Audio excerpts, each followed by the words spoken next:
Hi, Lisa Geider from yleap.com. This morning, I did not feel good, and it could have been so easy to skip the gym. So easy to skip the gym.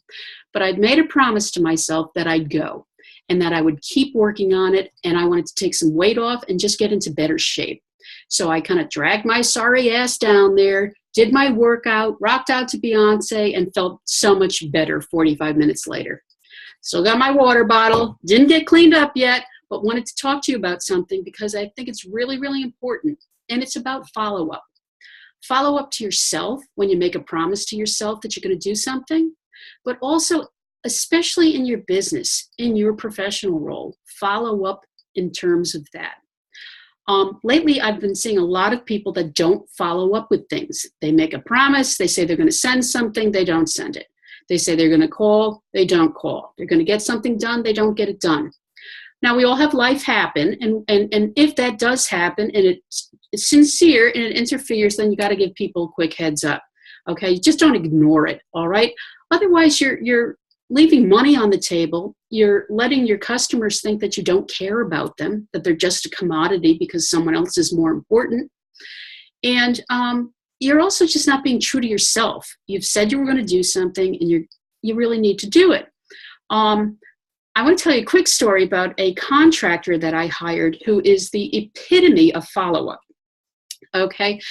First of all, in Connecticut, oftentimes you can have a contractor come out to your house, give an estimate, and just never come back, okay? They don't do the work. They don't even give you the whole estimate. They'll say they'll send you an estimate. They give you a ballpark. You never get anything in writing. They never show up. So we did find a good contractor. We put in a new front door. He did a great job.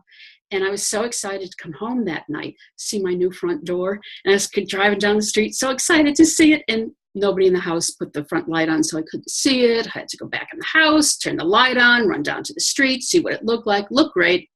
Loved it, except that it had privacy glass in it and not clear glass. So I went and got the paperwork and read through it and realized that on the paperwork it said clear glass. It said privacy glass. It did not say clear glass. So it was my mistake for not reading through the paperwork clearly enough, carefully enough. And I thought, oh, well, I can live with that. I think that's how the door was manufactured. I don't want to, jeopardize the integrity of the seal and all the rest of that stuff. So went to lock up that night, and the door handle came off my hand. And that was a really expensive door handle.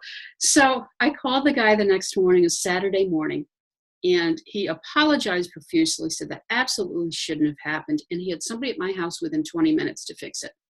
Not a problem with it since. But what he did after that is what I think was so brilliant. First of all, he sent me a thank you note. A thank you note from a contractor in Connecticut, unheard of. A thank you note thanking us for giving him the opportunity to show us the type of work that he does, and also, again, apologizing for the problem that we had. Included in the thank you note was a gift card to a spa. Now, come on, a gift card from a contractor to a spa? My husband joked that he was just being observant. I thought he was brilliant. He's a brilliant marketer. He gets it, okay? And it was total follow-through. But later in the week, he called me and he said, Mrs. Geider, do you really want clear glass in that door? And I said, yeah, I really kind of do, but I've reached my limit on what I'm going to spend. It was my mistake, and I can live with it. And he said, nope, you spent a lot of money for that door. I want you to be 1,000% happy with that door. And he sent somebody down, changed the glass, ensured the integrity of the door, and he wanted to make sure that I was happy with that. And I just want to make that point that so often I think we don't follow through with ourselves, and we break that integrity with ourselves, that sometimes folks don't follow through on what they say they're going to do for their customers, and they don't deliver. And the thing I want you to think about is that you're making your customer feel unimportant, that somebody else you're dealing with is far more important than you are because, well, that's what they're doing. They're dealing with them and not with you. So give that some thought, because I think at the end of the day, if you're not following through, you're leaving money on the table and you're leaving those pounds on the scale.